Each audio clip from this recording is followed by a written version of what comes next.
everyone. Hello everyone. Welcome to Hello. Daughters of Kavena. Welcome. We trust that you are well, that you are warm, especially in South Africa, Johannesburg. We It trust is that very you are cold.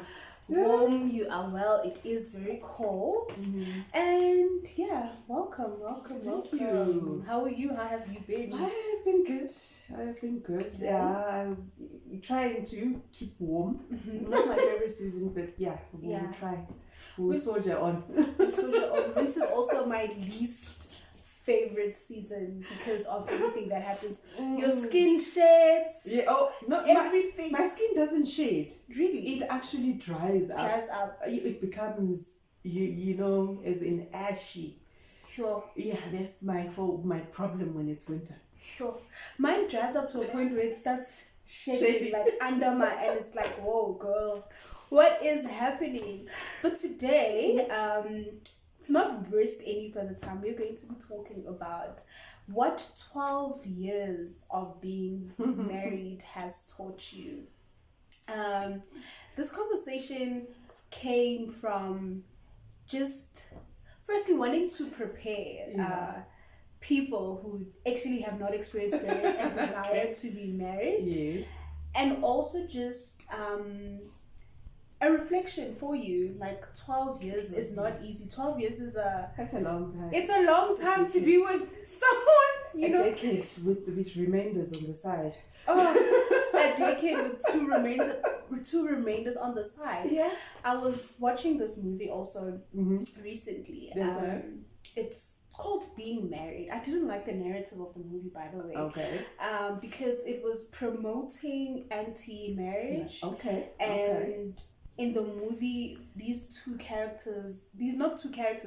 married people, when it started, it was fine. It was like, great, we're getting married. There's excitement. There's so much. It's called the honeymoon phase. The honeymoon phase. Yes. And then kids, they got a child. Yeah. And then things started deteriorating. You know, I think priorities shift. Your priorities shift.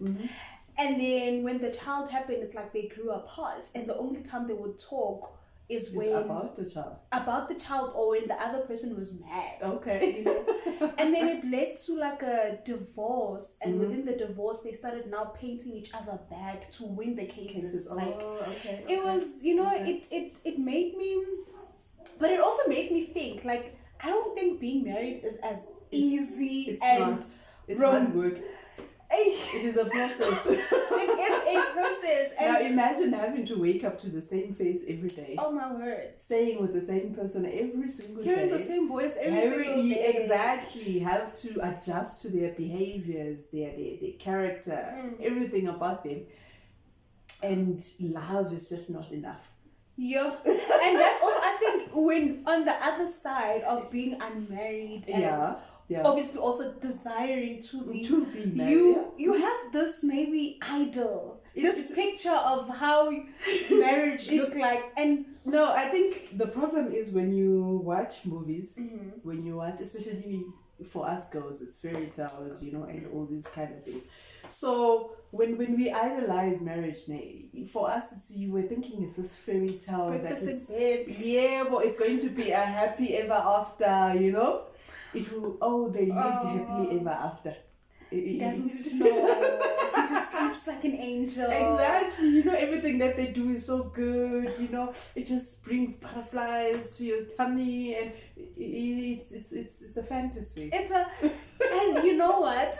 I think sometimes we pray for the fantasy and not the actual reality. And this is why we are here, so that we can also get information, you know, and prepare ourselves better, not for the fantasy, because I think we are all prepared for the fantasy. Well, I think there's thorough preparation for the fantasy, you know, but the reality, thinking, oh no, you know, we're going to do this together, you know, breakfast in bed, exactly. He's going to worship the very ground you walk on, open the door every day, he's going to be a total gentleman. He's going to do everything, but then if you listen to yourself, it's all about what he's going to do for you. And not what you... okay.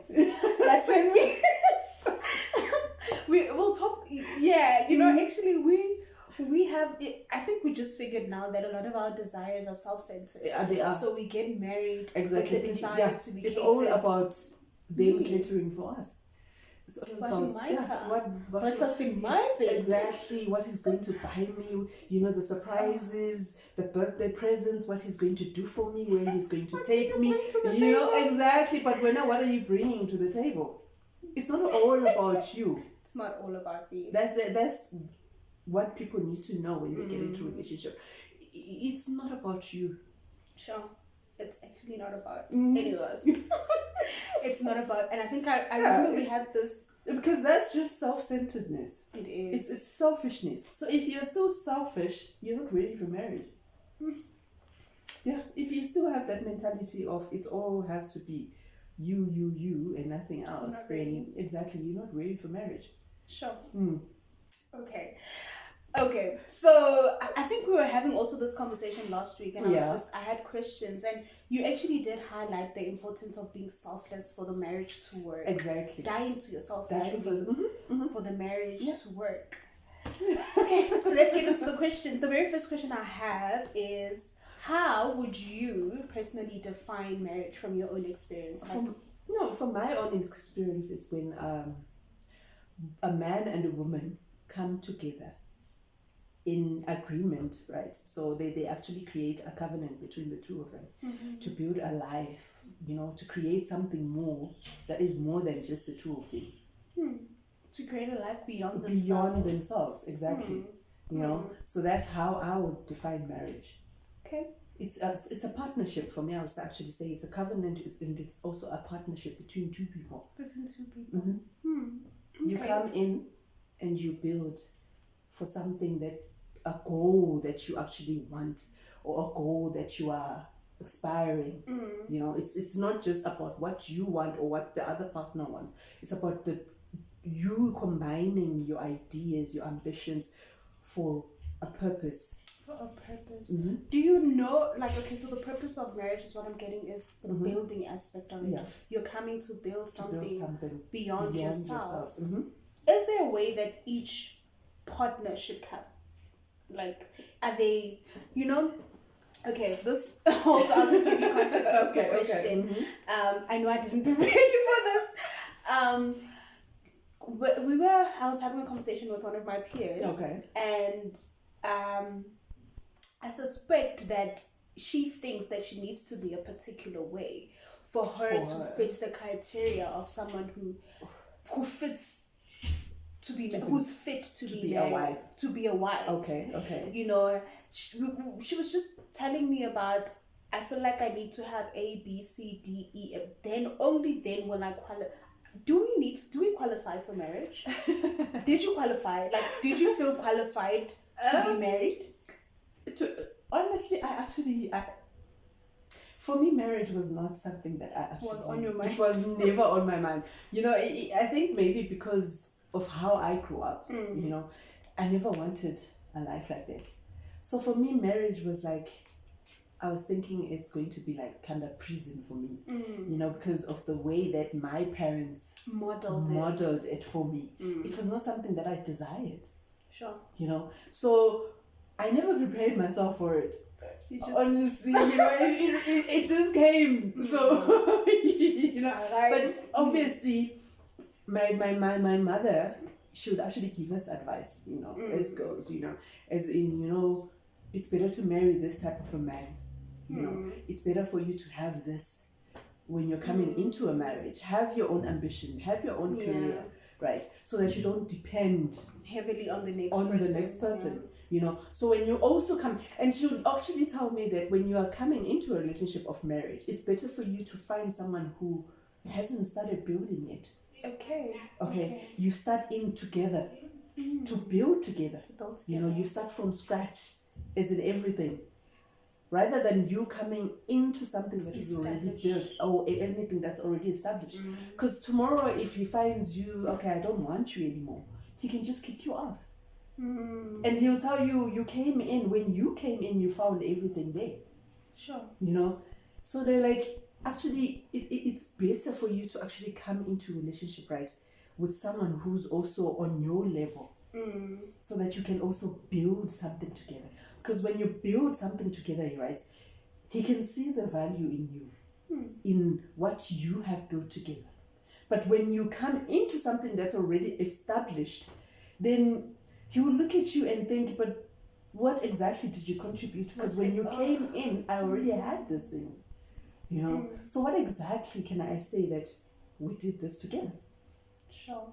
You know, so she would actually say, you know, it's better for you to come in with someone that hasn't actually established himself, someone who, but that person has to have an ambition. That person has to have your... Yeah, they have to have a direction. You can actually tell that, no man, I can build something with this person. Don't just, build. Don't just invest anything. No... Exactly. You have to know the mind of this person. You have to know where they think they will be in a certain time, you know, and see their ambitions, you know, their goals, their vision of their life. And then you can actually decide if that person is the right person for you. How long does it then, because I was reading the scripture, it says that you shouldn't be quick to judge and to jump into conclusion. Okay. How long does it take you to get to know someone before you can say, I do?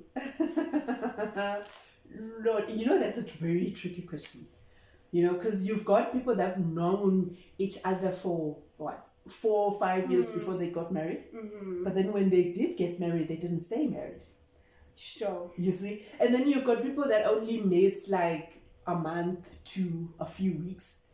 And then they've been together for decades.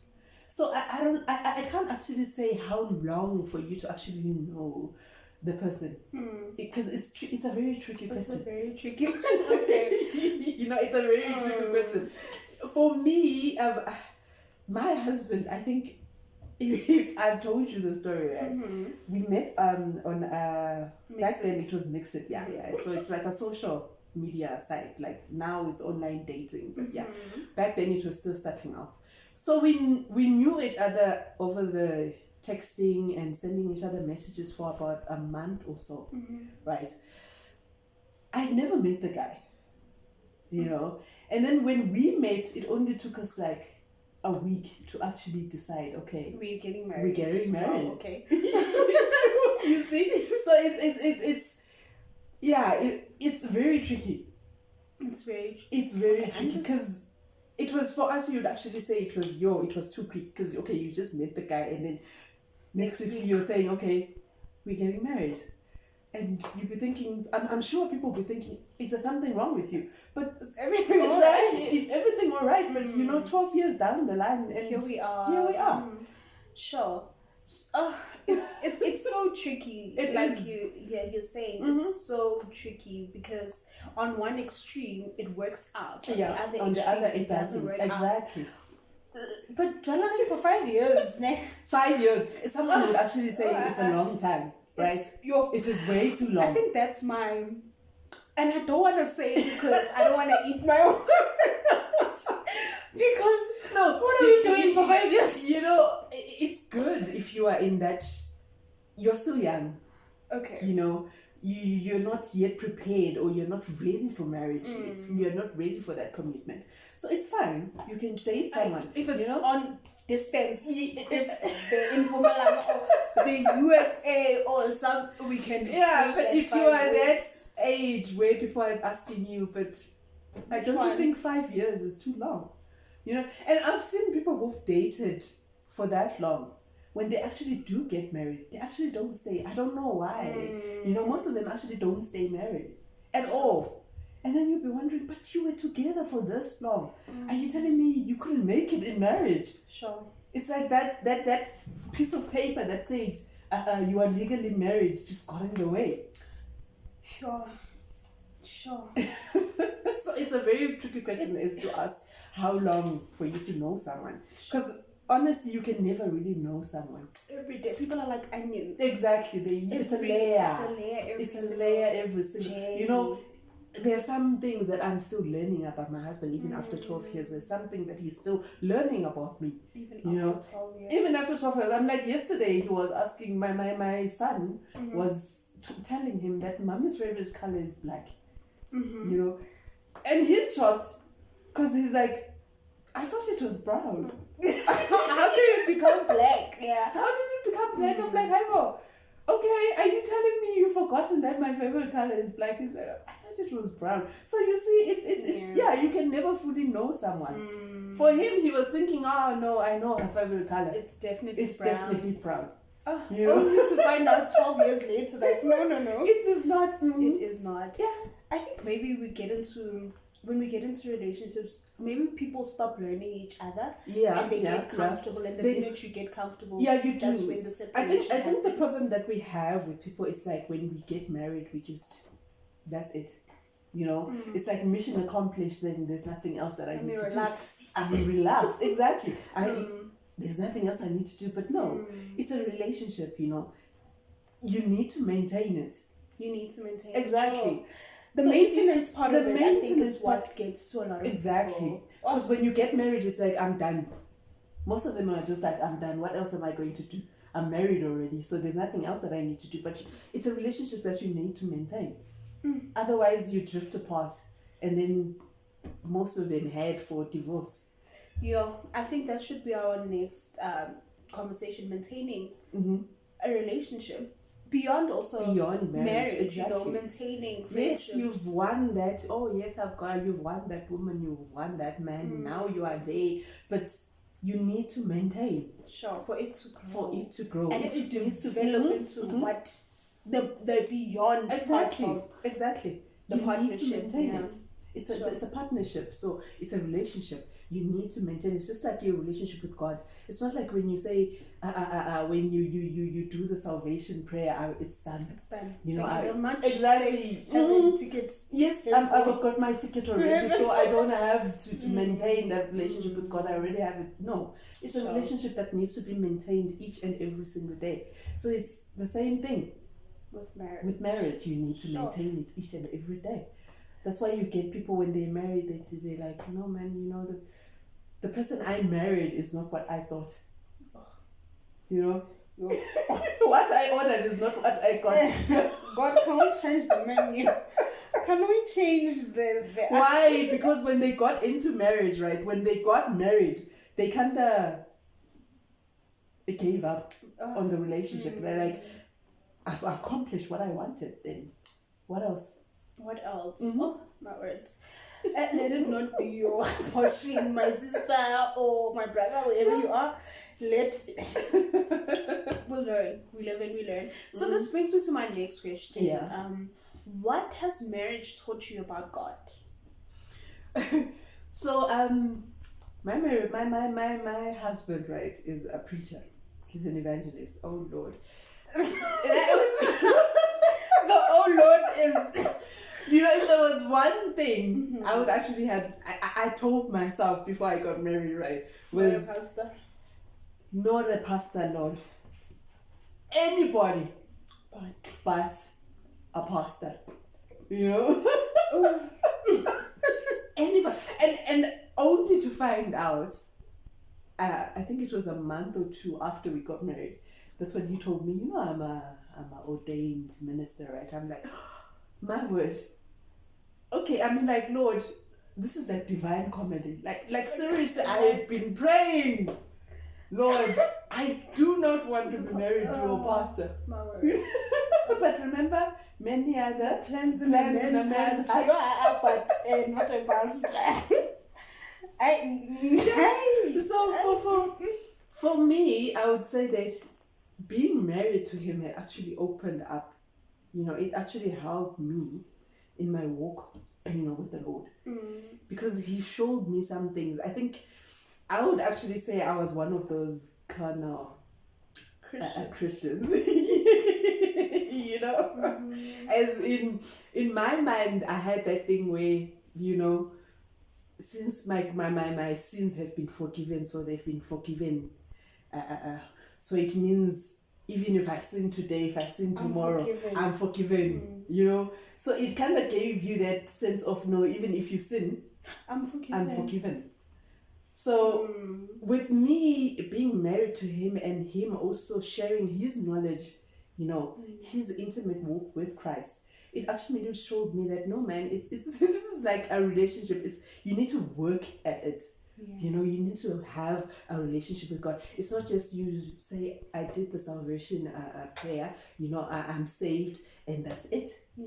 You know, and he showed me that no, even people would say that, you know, you've got pastors, you know, that would actually say they pastored churches, they had flocks, you know, but they still won't go to heaven because they didn't know the person that they're actually preaching people from. Sure. They didn't know they didn't have that intimate relationship with God. You know, that's where the scripture comes in where it says, what does it say? I didn't know you. I didn't know you. Exactly. A lot of you you will say, come and "Father, say, Father, Father, but we did this in your name. We did this in your name. And then he says, but I never knew you.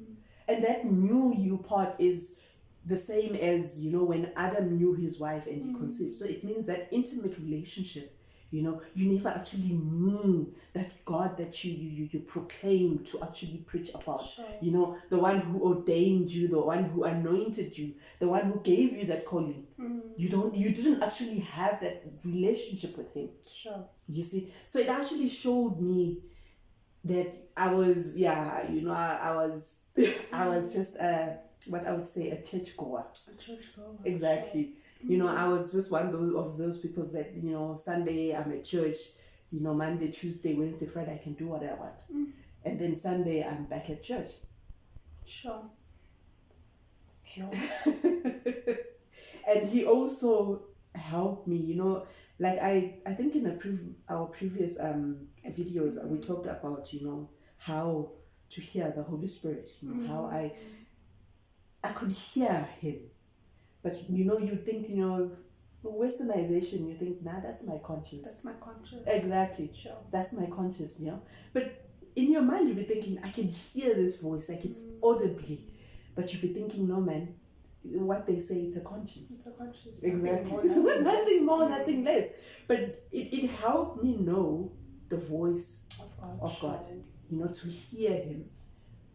You know, that when you are hearing that voice, that's him talking to you because he lives in us. You know, Sure. and it also helped me understand, you know, the unconditional love that God has for us. Because, oh, trust me, in a relationship, in a marriage, you need that unconditional love for your spouse. So it kind of taught me that, you know, there's that unconditional love, no, even though you don't see eye to eye with this person, but you still love them. You still love them. Exactly. I mean, like, we're not going to see eye to eye. That is never going to happen in a relationship. You will have arguments. Sure. You will have disagreements. But you will look past that because of that unconditional love that you have. Sure. You know, for your spouse, you know, that selflessness, you know, that selfless love that you have for them. You look past most of these things. Sure. That is exactly, because God looked past all these things that we did. You know, that love, that unconditional love that he has for us. Sure. It's I think what I'm learning as you're speaking is a lot of selflessness. Yes. You know, and you will have that unconditional love. Yes. It's almost like at every pursuit of loving your partner, you need to like exert parts of you that may have never existed. I will love them despite of this. I will love them despite of their flaws. I will love them despite of, because I chose to be in this relationship. I cannot just give up on them because they made a mistake or they didn't do what I wanted. You know, because we are individuals, right? We have different minds. We have different wills. So you can't bend them to your will. I mean, like, even the vocabulary, you know, you're not saying I, you're saying we. Exactly. It's a partnership, it's a covenant, it's we, you know. So if you don't have that selfless love, that it's not about me, it's about us. You know, it's about us, in the people in the relationship. It's not just about what you want. It's about us. It's about us. So if you don't have that, then you're not ready to get married. Because if you're still thinking about what I want, what he's going to do for me, or what she's going to do for me, then you're being selfish, not selfless. Yeah. I think this ties into our next question so beautifully, right? Yeah. How can we prepare to be married? The first point I would say is that stop thinking about you so much. Stop thinking about you. Stop thinking about you. So it's hard. It's not about you. It's very hard to not think about yourself. Especially when you've lived, like, especially in the world that we grow in, you know, under Western philosophy. Under feminism. Exactly. It's very hard. It's teaching you about, it's all about me. It's all about me. Yeah, exactly. So that's the whole thing, that's a problem that we have in society. It's all about you. You know, it's not about the community. It's not about your family. It's not about anyone else except you. Yeah. You know, we've become so self-centered in society that it's appalling. Sometimes, you know, it is, because I don't know. It's like this generation is so different. When we grew up, there was nothing like that. You know, just the same as raising a child. There's a saying that it takes a village to raise a child. So the whole community comes together to raise your child. It's not you, just you alone, or you being a mother, or you being... No, it's everyone who's around you, everyone who's in that environment with you. They actually shape... Exactly. Yeah. They will help shape your child, you know? So now it's all about me. I think it's almost like a bone that we need to break. I mean, it needs to be, there needs to be a restructure. Because, I mean, you know, I think also this is what maybe also being single does to a person. Yeah. Like, it's when you're single, it doesn't necessarily mean that you can practice selflessness as a single person, you know, and not have everything be like, practice selflessness in your friendships, in your family relationships, exactly, in your workplace, you know, so that you also cultivate that seed of thinking of the next person. But society now is all about you.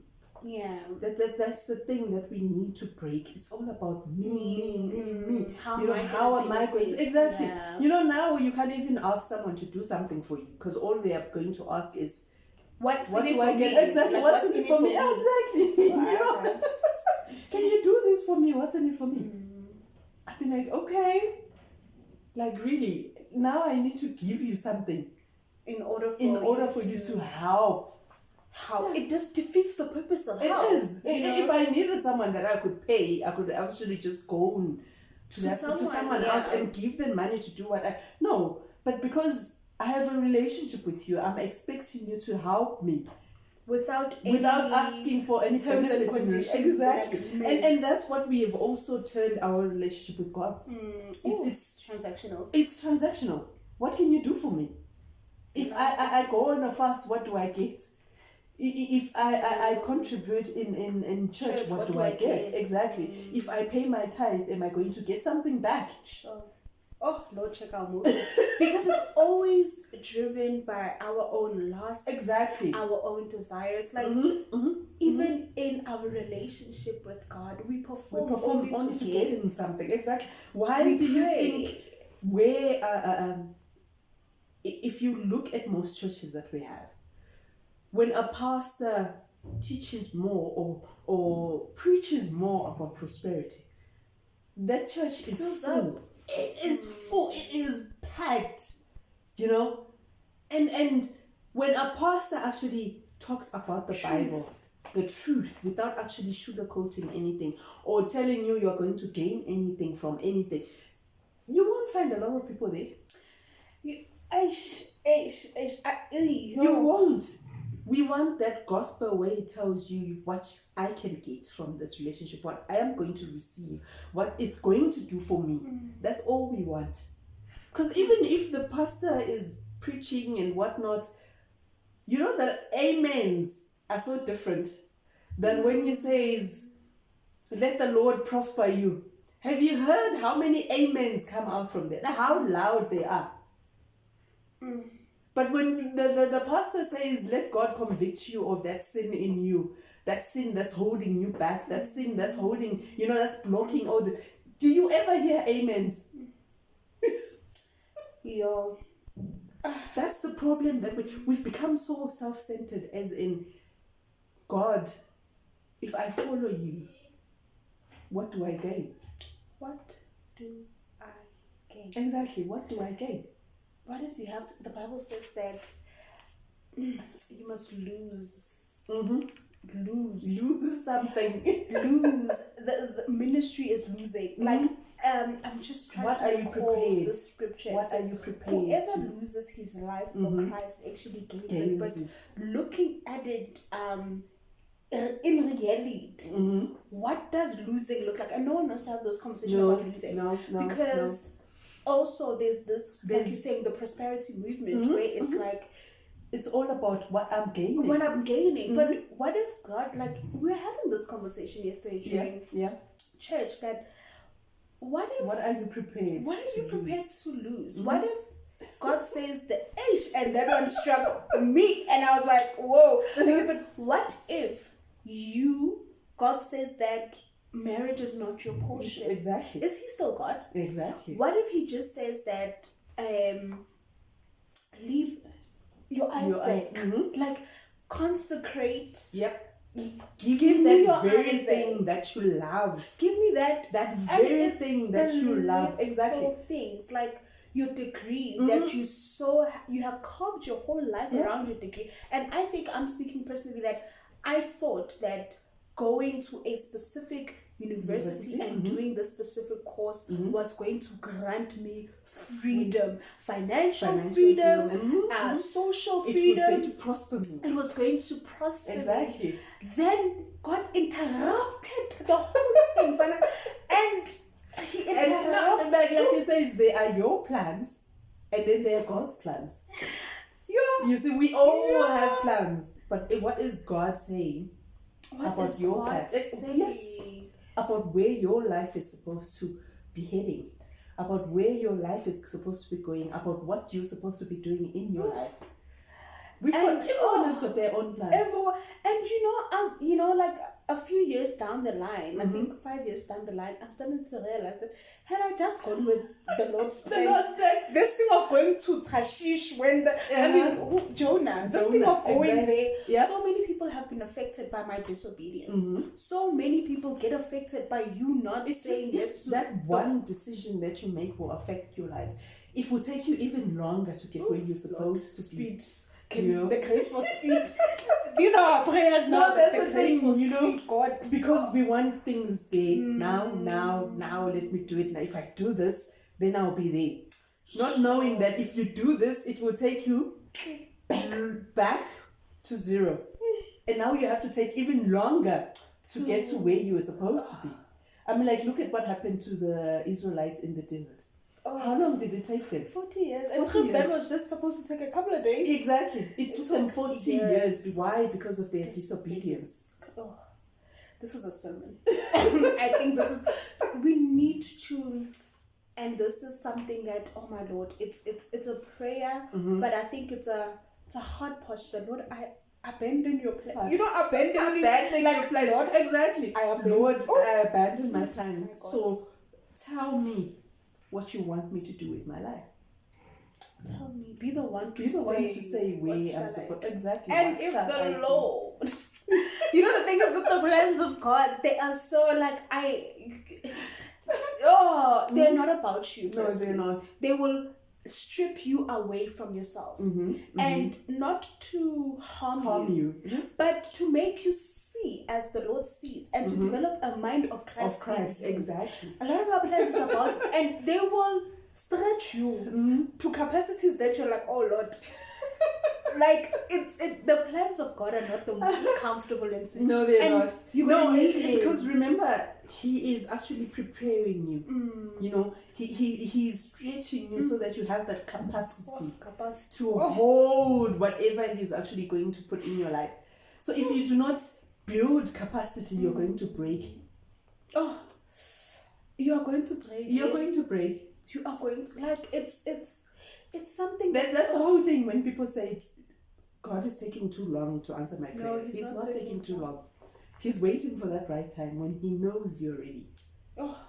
It's just the same as I was watching Chitty Jakes when he was saying that I saw he was looking at himself while he was shaving and his son was next to him. You remember that teaching? Yes, that the shaving. The shaving part, he's looking at what he was and what his son is. So his son was what he was and himself was what his son is going to become. Sure. So if I give my son that razor blade right now, when he is young, it will only scar him, it only destroy him because he hasn't gotten to that stage. Yeah. You know, that he hasn't built that capacity. So God does not give children responsibilities that are meant for adults. Oh. Like what society is doing now. You cannot give a child rights. They don't know what rights are. They don't have that capacity to understand the consequences that come with those rights. Yeah. Because rights are conditional. Rights are conditional.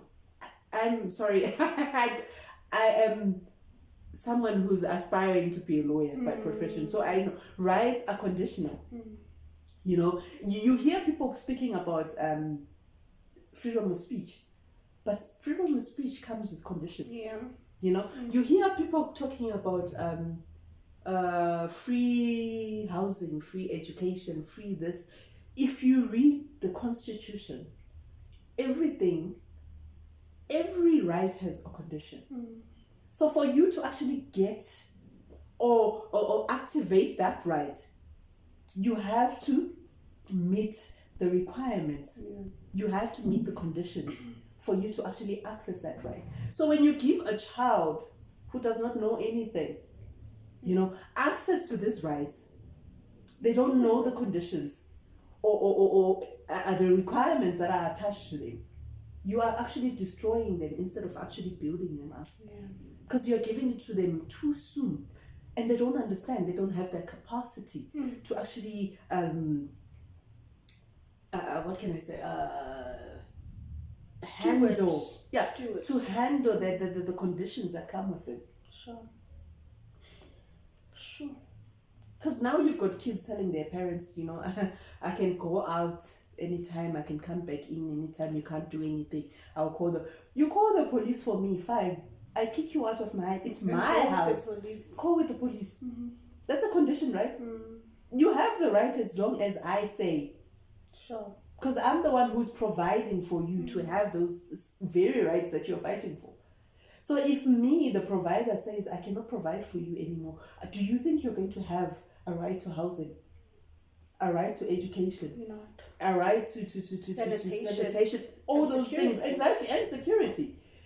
If you are burning this bridge that's providing for all these things, for all these rights that you're supposed to have, then how do you expect yourself to actually enjoy those rights? Yeah. Sure. And I think as you're speaking, I'm just remembering a scripture that says, don't give milk. Give the child milk. Give the child milk, exactly. You're not ready for meat. Give the child milk. Give the child milk, because if you give a baby solid food, they'll choke. You're destroying them. Yeah, they'll choke. Their immune system is not designed for that. Exactly. You're not designed for that. You're not designed for that. My parents, So when someone says, how do I prepare for marriage? For us women, you remember when God made men, right? And he made the animals, and then he said to Adam, tend to the animals. And then when he saw that every other animal had a companion, but Adam didn't, he said what? It is not good for man to be alone. Let us make him a suitable helper. So for you to actually ask, how can I prepare for marriage? You have to be suitable, and you have to be a helper. You know, so when it means what does it mean to be a helper? You have to what can I say? You have to be a person who enables another to fulfill what they are appointed to do, to fulfill their works, to fulfill their purpose. So if you're coming into a marriage and you don't want to help that person, or you don't want to help your husband fulfill that purpose, or his the purpose that God gave him, you know, of being a leader, of being whatever calling that God has given him, then you're not ready for marriage. Yeah. If you're not coming into a marriage and saying, I will help that person, right, to be the best of who they can be, to be even more than what they are at that person, the place that you found them, you know, help them actually grow. Like the saying where it says, behind every successful man is a woman. Is a woman, right? Is a strong woman, actually. So you can see if a man is married and they're successful, who do they actually attribute those successes? And it's to the wife, because that wife is supposed to be your helper. So they are there in those time of you know, the times when you are down on your luck. They're there to encourage you. Yeah.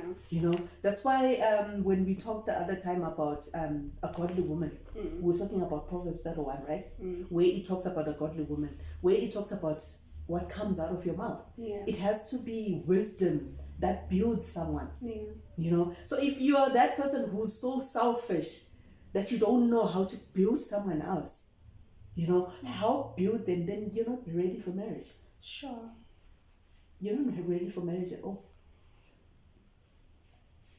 This is for someone who also has a question, like, prepare when you get into marriage, does that mean, because I'm talking about how being a suitable helper, so you must be steadfast in assisting the mission that the Lord has given your partner. And does also remember, because you came together, it was what does Genesis say? Genesis.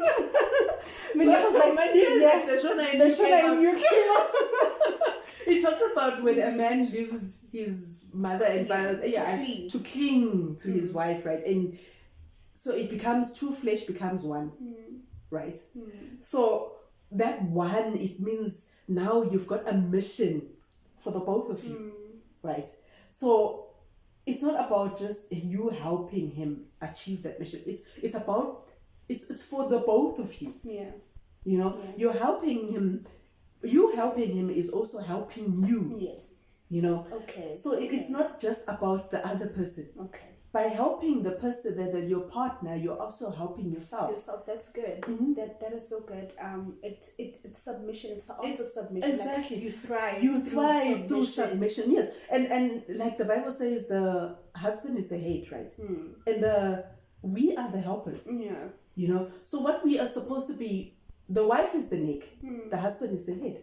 Without the neck, the head cannot stand.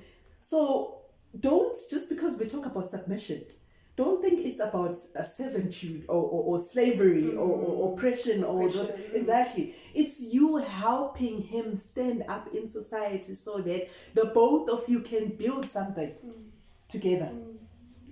You know, so if he's the head, you're the neck, you're supposed to hold him so that whatever mission that you both actually agreed on in marriage, you can both succeed. Sure. You know, so if this here has a problem, it's not functioning, then this here is also not going to function. So if the neck is broken, the head is not going to stand. The head is not going to stand. Exactly. I think that's answers my question. That actually answers my question, because I was about to ask if, does this mean that you abandon do you abandon your plans in the whole marriage thing? But you just answered that actually you don't, because through submission you thrive. Exactly. And when you get married, right, with your partner, obviously you sit down. So what these are mine now. It's not about mine. Since you're married now, you are sitting together and you say, so where are we going? What do we want to do? What do we want to achieve? You know, and then you say, okay, fine, in this such and such a time, let's buy a house. Let's do this, let's do that. You know, obviously you're going to have kids. You know, now you have to plan for your kids. You have to plan. You see, so you have to come together and decide. And so you have to be of one mind and one understanding as to where we are going as a family, as a married couple. So it's not about you. If he thrives, it means I'm thriving as well. If he succeeds, it means I'm succeeding as well. You see? Yeah. So it's not about... I don't understand when people come into a marriage and this one is pulling that way, this one is pulling that way. Because it will snap in the middle. Yeah. Because you're pulling going to the left, they're pulling going to the right, while you're supposed to be pulling in one direction. Yeah. So if you're both pulling in both directions, then whatever you're planning to do, it's not going to work. It's not going to work. We have to be of one mind, of one understanding. Yeah. And of one agreement as into what are we going to do. What are we going to do? Okay, so we're not done. The next episode is gonna stream just after this one. So thank you for watching thus far. And we'll see you on the next episode. There's still so much we need to talk about. Like, we seriously need to talk. Yeah.